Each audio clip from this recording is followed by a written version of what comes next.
it's very challenging to finalize it because there are a lot of issues such as transparency, adaptation communications, long-term finance, many things need to be resolved, and we know the negotiators are working very hard at it, but there is a very strong sense of urgency and time issue that needs to be sort of resolved.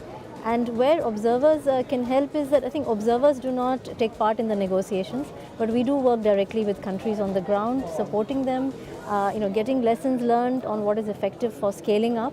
So, UNDP is one of those players that is supporting countries all around the world. It has the biggest climate portfolio, and they are supporting over, I think, 700 climate actions, mitigation, adaptation, and integrated actions in 140 countries around the world.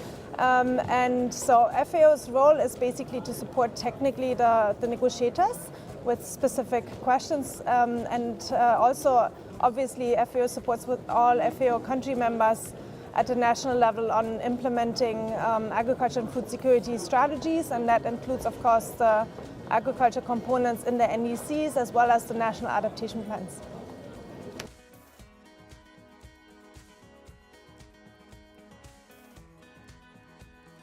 Thank you. So I think one good example of this is a collaboration we have. It's called Integrating Agriculture into NAPS. It's a joint UNDP FAO program that has support from the BMU, from the government of Germany.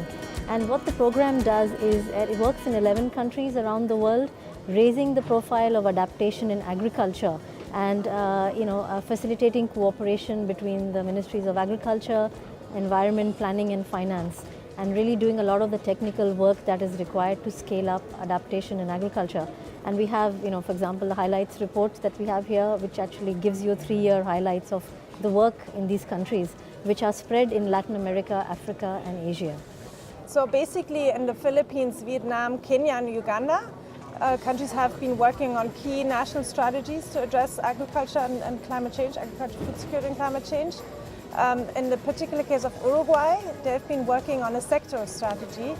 And Vietnam, for example, they've been building capacity on a mainstreaming agriculture food security in their national strategies.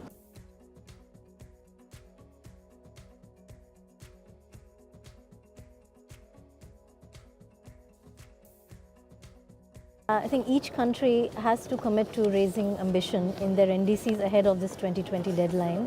Because as we mentioned earlier, the IPCC report I think has given a very clear indication that there will be very serious impacts the world over if we don't limit this temperature rise and also don't accelerate adaptation action.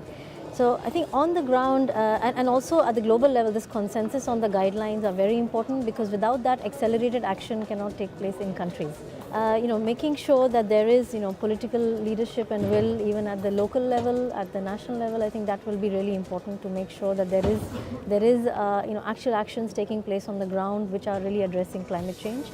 And making sure that adaptation is integrated into local planning and budgeting processes, national planning and budgeting processes. That's extremely important in terms of countries, because without that, I think it will be difficult to know what investments are needed in country to scale up. Agriculture definitely is part of the solution, so that's why, and that's also reflected in the discussions here at COP, so that's why FAO thinks it's really key to strengthen countries' capacities to address agriculture priorities in the NDCs and NAPS, but also to quantify and report on the progress made.